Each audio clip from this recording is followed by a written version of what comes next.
नमस्कार SR news Odia को आपण मानक स्वागत। राज्य सरकार आनिले पुणी बड़ अपडेट।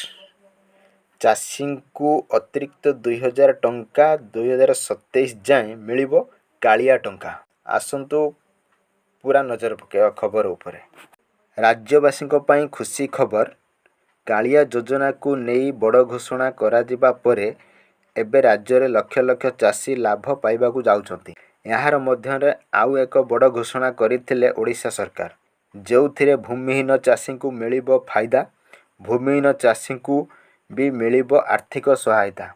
कालिया योजनार हिताधिकारी थिबा भूमिहीन चाषी परिवार को आउ 2000 टंकार अतिरिक्त सहायता भी मिलिबा नहीं घोषणा करथिले राज्य सरकार।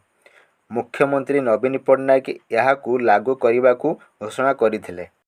नुआ ओडिशार कृषिर विकास पई कालिया योजना को व्यापक करिसेंती राज्य सरकार। भूमिहीन चाषी को अतिरिक्त 2000 सहायता प्रदान सह चाषी को कल्याण पई आगामी 3 वर्ष रे 6,29,70,000 टंका खर्च हेबा चाष और चाषी समृद्धि नुआ ओडिशा विकास द्वारान्वित करुछि। केवल सेतिकी नुह, कालिया सहायता राशि को आहुरी 3 वर्ष बढ़ाइथिले राज्य सरकार।